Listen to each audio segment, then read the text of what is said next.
Hello, welcome to cafe IAS. और आज हम बात करेंगे एक इंटरेस्टिंग टॉपिक के बारे में जो अभी कुछ दिनों से न्यूज़ में भी है, कंट्रोवर्सी भी है उसके ऊपर। उस मूवी का नाम है महाराज। यानी कि आज हम एक इंटरेस्टिंग केस के बारे में बात करेंगे जो एक मूवी से भी जुड़ा हुआ है, जो अभी एक ओटीटी स्ट्रीमिंग प्लेटफॉर्म पे रिलीज हुई है। ठीक है, उस मूवी का नाम है महाराज और उससे रिलेटेड एक केस का नाम है महाराज लाइबेल केस, जो कि 1861-62 में आया था। ठीक है, तो एक्चुअल में जो कंट्रोवर्सी है वो क्या है, ये केस क्या है, और हमसे यानी कि यूपीएससी की जो प्रिपरेशन कर रहे हैं एस्पिरेंट्स, उनसे रिलेटेड क्या इन्फॉर्मेशन है जो हमारे काम आ सकती हैं, तो वो सारा डिटेल में हम देखेंगे। So let's begin.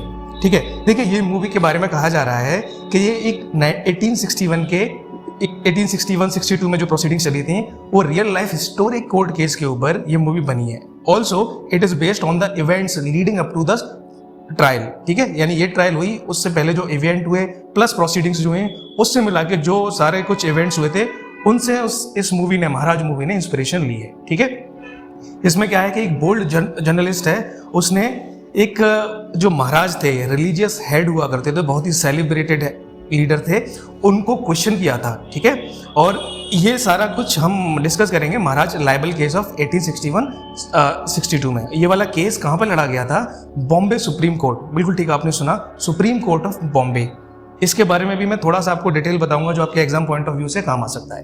ठीक है, अब देखिए इस मूवी की अगर हम बात करें ओवरऑल, तो इस मूवी महाराज में करसनदास मुलजी, ये भी हमारे लिए बहुत इंपॉर्टेंट पर्सनैलिटी हैं एग्जाम पॉइंट ऑफ व्यू से।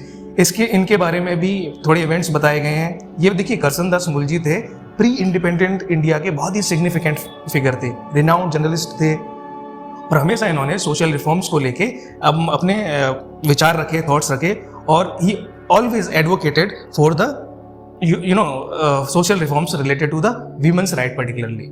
ठीक है, लेकिन यहाँ पे बार बार हमने यूज किया था लाइबेल केस। तो लाइबेल है क्या, इस वर्ड को हम थोड़ा सा समझ लेते हैं। ठीक है, जब हम लाइबेल की बात करते हैं तो libel is nothing but a method of defamation. यानी कि डिफेमेशन अगर आपने एक्सप्रेस किया है प्रिंट में, राइटिंग में, पिक्चर में, साइंस है या कोई भी कम्युनिकेशन है, जिससे कि फॉर एग्जांपल मैं हूं, मुझे लगता है कि इस तरह के कम्युनिकेशन से मेरी लाइवलीहुड को या रेपुटेशन को कोई इंजरी पहुंची है, कोई थ्रेट हुआ है या फिर कोई हार्म हुआ है, तो मैं क्या कर सकता हूं, इस तरह के लाइबल केस को कर सकता हूं, उस पर्सन पे कर सकता हूं या उस पब्लिकेशन पे कर सकता हूं जिसकी वजह से मेरी डिफेम हुई है। ठीक है, so it is a kind of defamation case. ठीक है, लाइबल का मतलब हमने समझ लिया। Now let's understand about the controversy. देखिए जो प्रेस ट्रस्ट ऑफ इंडिया, जो पीटीआई है, उसके मुताबिक मतलब उन्होंने ये न्यूज रिपोर्ट की थी। तो अकॉर्डिंग टू पीटीआई, जो पुष्टि मार्ग सेक्ट है हिंदुइज्म का, उनके कुछ मेंबर्स ने एक पेटिशन फाइल किया है इस मूवी की रिलीज के खिलाफ। ठीक है, सो इस पेटिशन में उन्होंने क्लेम किया है कि मूवी जो महाराज मूवी है that would hurt the religious sentiments. ठीक है, तो ये सारे मैं कुछ बता रहा हूँ पीटीआई के सोर्सेज के अकॉर्डिंग।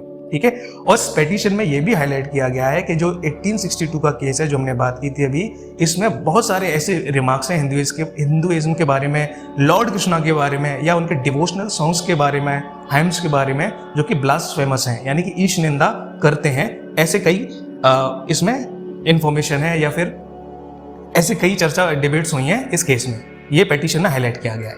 ठीक है, और भी एलिगेशन लगाए हैं इस पेटिशन में कि जो फिल्म की रिलीज है वो सीक्रेटिवली रिलीज की जा रही है। ठीक है, जो फिल्म को ना तो कोई ट्रेलर ना कोई प्रमोशनल इवेंट है, और इसको सीक्रेटली इसलिए रिलीज किया जा रहा है क्योंकि स्टोरी लाइन को छुपा के रखने की एक तरह से ये साजिश है। तो ये पेटिशन में इस तरह के एलिगेशंस लगाए गए हैं। अच्छा, पेटिशनर्स के लॉयर ने एक चीज और कही है, एक आर्ग्यूमेंट और है कि कुछ चीजें जैसे आर्टिकल 19(1)(a) है, जो कि हम कहते हैं right to freedom of speech and expression. तो लॉयर ने आर्ग्यू किया है कि कॉन्स्टिट्यूशन ने हमको ये राइट दिया है, right to freedom of speech and expression, लेकिन इसका मतलब ये नहीं है कि आप कोई भी ट्रू इवेंट हुआ उसके बेसिस पे किसी को भी इंसल्ट करो। ठीक है, तो it is not a licence to insult. ठीक है, और ऐसे अगर आप इंसल्ट करते हो तो पब्लिशर को on the basis of article 19(1)(a) उसको प्रोटेक्ट नहीं किया जा सकता। ठीक है, क्योंकि ऐसा नहीं है कि आपको फ्रीडम है कुछ भी बोलने की तो आप किसी की भी इंसल्ट करोगे, ऐसा नहीं हो सकता, और हम केस करेंगे। तो ये आर्ग्यूमेंट चल रहे हैं, सारी कंट्रोवर्सी चल रही है। तो गुजरात हाई कोर्ट ने इसकी रिलीज को स्टे कर दिया था। ठीक है, बैन लगा दिया था। उसके बाद और भी कुछ लिटिगेशंस हुए हैं, फाइनली मूवी रिलीज हो गई। तो ये सब कंट्रोवर्सी चल रही है, तो हमने कंट्रोवर्सी के बारे में जान लिया। ठीक है, अब हम बात करते हैं जो एक्चुअल में जो केस था, महाराज लाइबेल केस था 1861-62 का, जिसका ट्रायल किस कहाँ हुआ था, बॉम्बे सुप्रीम कोर्ट में हुआ था। वो क्या है, तो देखिए ये बॉम्बे उस टाइम पे 1861-62 में प्रेसिडेंसी हुआ करती थी, और भी कई प्रेसिडेंसी थी जैसे कि कलकत्ता में, मद्रास में, ठीक है, और बॉम्बे में। 3 प्रेसिडेंसी में क्या हुआ करता था उस टाइम पे, सुप्रीम कोर्ट हुआ करता था, ठीक है। तो सुप्रीम कोर्ट जो बॉम्बे का था, वहां पे इस कंट्रोवर्शियल केस को लिया गया था, ट्रायल हुई थी, ठीक है। अब 1861 में क्या हुआ, तो वही उसी दौरान क्या चल रहा है कि on the behalf of crown of England, यानी क्वीन विक्टोरिया के बिहाफ पे पार्लियामेंट थी जो यूनाइटेड किंगडम की, उसने एक एक्ट को पास किया। उस एक्ट का नाम था the Indian high courts act 1861। उसको इनेक्ट किया गया। इसका पर्पस क्या था कि जो सुप्रीम कोर्ट हैं वेरियस प्रेसिडेंसीज में, उनको अबॉलिश किया जाए और उनके स्थान पर हाई कोर्ट को अलग अलग प्रोविंसेस में क्रिएट किया जाए, ठीक है। तो क्या हुआ कि जो क्वीन विक्टोरिया थी, उन्होंने कलकत्ता, मद्रास और बॉम्बे में हाई कोर्ट को एस्टेब्लिश किया, क्रिएट किया 1862 में, ठीक है। तो ये मैंने थोड़ा सा आपको बैकग्राउंड दे दिया इस एक्ट का। 1861 में जो एक्ट आया था, इंडियन हाई कोर्ट्स एक्ट 1861, ठीक है। अब now back to the case. अब देखिए ये केस क्या था, महाराजा लाइबेल केस, इसको फाइल किसने किया था, जदुनाथ जी ब्रज रतन जी महाराज, ठीक है। इसको नाम को याद रखें, मतलब याद नहीं रखें, एक बार मैं फिर से बोल देता हूं, जदुनाथ जी ब्रज रतन जी महाराज। ये सूरत के एक रिलीजियस लीडर थे, ठीक है, रिलीजियस हेड थे, और इन्होंने केस किया था on behalf of Maharaj of Mumbai, यानी कि मुंबई के जो रिलीजियस हेड्स थे उनके बिहाफ पे इन्होंने केस किया था। और किसके खिलाफ केस किया था, नाना भाई रुस्तम जी रनीना थे एक, और दूसरे रिफॉर्मर और जर्नलिस्ट करसन दास मुल्जी, जिन्होंने एडिटोरियल लिखा था। अब देख लेते हैं क्या एडिटोरियल लिखा था, क्या रीजन थे केस के, और जदुनाथ जी ब्रज रतन जी महाराज थे, उनको क्यों बुलाया गया, ठीक है। क्विकली समझ लेते हैं। देखिए एक न्यूज़पेपर हुआ था, आता था उस टाइम पे सत्य प्रकाश, जिनको करसनदास मुल्जी ने ही स्टार्ट किया था 23 साल की उम्र में, वो भी हम बात करेंगे। पर एक यहाँ पे आप सिर्फ ये याद रखिए कि सत्य प्रकाश जो न्यूज़पेपर था, उसमें एक आर्टिकल, एडिटोरियल आर्टिकल पब्लिश हुआ था। उसका नाम था हिंदुओं नो असली धर्म आने अत्यारना पाखंडी मातो, ठीक है, जो गुजराती लैंग्वेज में था। इसका अगर लिटरल मीनिंग देखें तो इसका मतलब था the true origin religion of the Hindus and the present hypocritical या ऑफ होनी ओपिनियंस, ठीक है। तो उन्होंने एक्चुअल में हिंदुइज्म क्या था और अभी करंट में जो हिपोक्रेसी चल रही थी रिलीजन में, उसको कंपेयर किया था, उस पर कमेंट किए थे, ठीक है।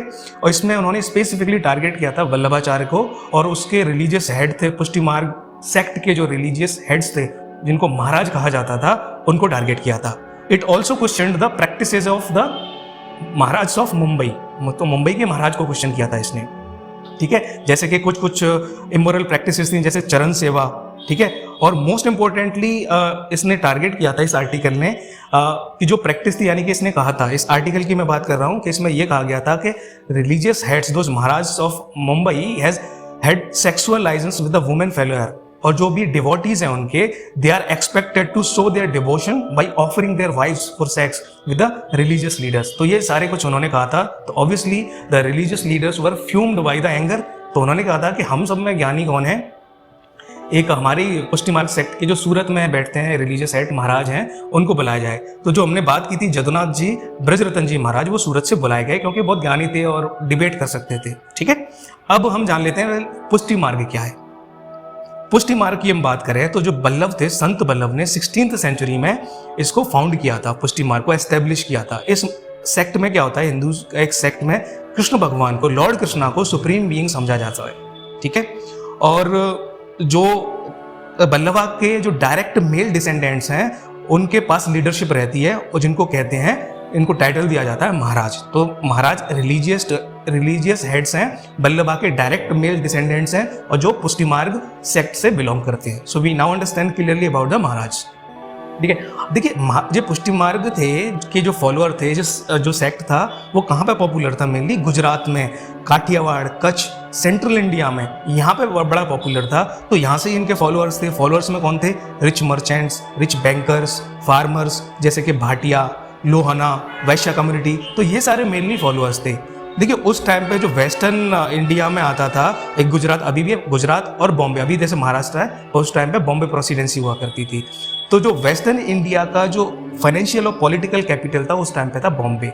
तो जो रीजन मैंने बताया जहाँ पे पुष्टि मार्ग के फॉलोअर थे, गुजरात, काठियावाड़, कच्छ, सेंट्रल इंडिया, वो वहाँ से माइग्रेट होकर कहाँ पहुँच गए, स्टेबिलिटी के लिए, प्रोग्रेस के लिए, प्रॉस्पेरिटी के लिए बॉम्बे पहुँच गए और वहाँ पे जाके इन्होंने वही पुष्टि मार्ग को फॉलो किया। तो इसलिए वहाँ पर ये सेक्ट बड़ा प्रचलित हो गया था बॉम्बे में, पुष्टि मार्ग वाला।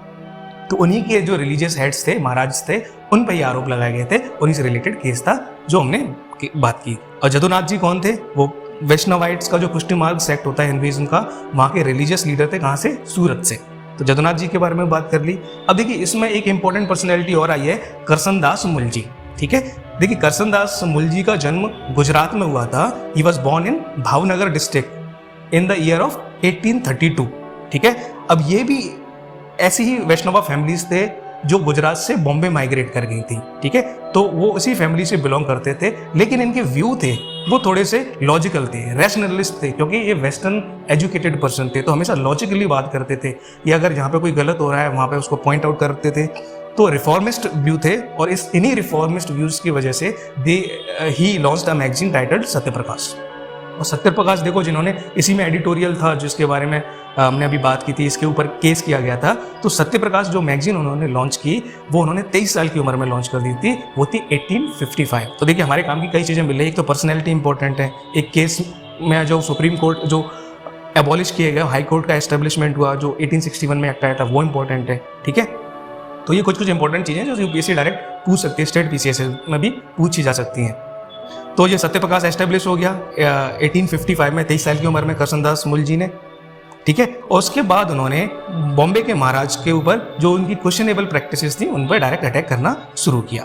ठीक है, इस वजह से सूरत के महाराज को, जो हमने बात की, बुलाना पड़ा और इन पर केस करना पड़ा बॉम्बे के महाराज को। तो ये सारा केस था। करसनदास मुलजी 1832 में, जैसे हमने कहा, उनका जन्म हुआ था एंड ही डाइड इन 1871। ठीक है, अब बात करते हैं प्रोसीडिंग्स और वर्डिक्ट क्या रहे थे। बहुत डिटेल में नहीं जाएंगे, दोनों पक्ष में लीगल बैटल चलती रही थी। महाराज थे, उन्होंने कम से कम 30+ यानी टू बी स्पेसिफिक 31 विटनेस थे प्रोड्यूस किए कोर्ट के सामने, कि कहा कि जो डिफेमेशन के चार्जेस हैं वो बिल्कुल ठीक है करसनदास मुलजी पे, उन्होंने डिफेम किया, हम ऐसी कोई प्रैक्टिसेस नहीं करते, करप्ट प्रैक्टिसेस। तो ऐसे उन्होंने 31 विटनेस प्रोड्यूस किए महाराज ने। रिस्पॉन्स में करसनदास जी मुलजी ने ऐसे 33 विटनेस निकाल के रखे, 33 से 35 विटनेस हैं कई जगह पे लिखे हैं, कि उन्होंने ये प्रूव किया कि नहीं, कुछ, मैं सारे नहीं, कुछ रिलीजियस हेड्स हैं ये पुष्टि मार्ग सेक्ट के, उन्होंने क्या किया है, वो इविल प्रैक्टिसेस को फॉलो करते हैं।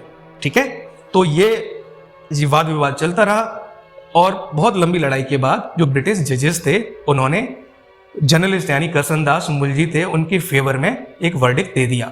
उन्होंने जो महाराज का स्वीट था उसको डिसमिस कर दिया।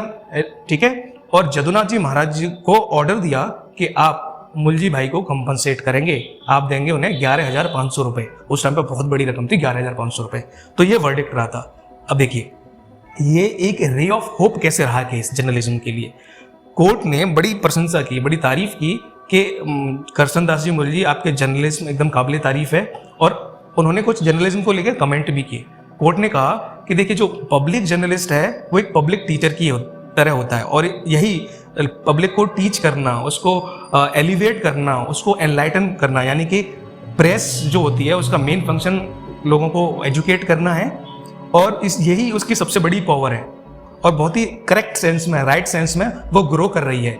तो आपने ऐसे मानकों को पे खरे उतरे हैं, जर्नलिज्म के जो स्टैंडर्ड्स होते हैं, ट्रू स्टैंडर्ड्स होते हैं, उन पे आप बिल्कुल खरे उतरे हैं, और ऐसे मानकों को सेट करने के लिए आप एक रे ऑफ होप की तरह काम किया है। ठीक है, तो एक ग्रेट पावर है प्रेस की, और जो स्फीयर ऑफ इन्फ्लुएंस में आता है प्रेस की में, वो जो टीचिंग की फंक्शन है प्रेस के, उनकी लाइफ को एलिवेट करना है, उनको एजुकेट करना है, वो इस तरह से प्रेस प्रभावित करती है। तो एक जर्नलिज्म के लिए एक लैंडमार्क केस रहा था जिसमें कोर्ट ने ये सारी चीज़ें ऑब्जर्व की थी। ठीक है, तो हमने केस के बारे में जान लिया, अपने रिलेटेड इन्फॉर्मेशन के बारे में भी जान लिया है। ठीक है, तो ये थोड़ा सा आपको एक आइडिया देने के लिए था कि ऐसा केस हुआ था। तो अभी जो न्यूज़ चल रही है उसकी वजह से ये बड़ा ही लाइमलाइट में है। तो इसमें हमारे काम की चीज़ें थी, मैंने आपको पूरा बैकग्राउंड दे दिया, जो काम की चीज़ें थी वो भी मैंने आपको समझा दी। तो बस आज के लिए बस इतना ही था, मिलते हैं अगली वीडियो में, और तब तक के लिए आप अपना ख्याल रखिए। Thank you very much.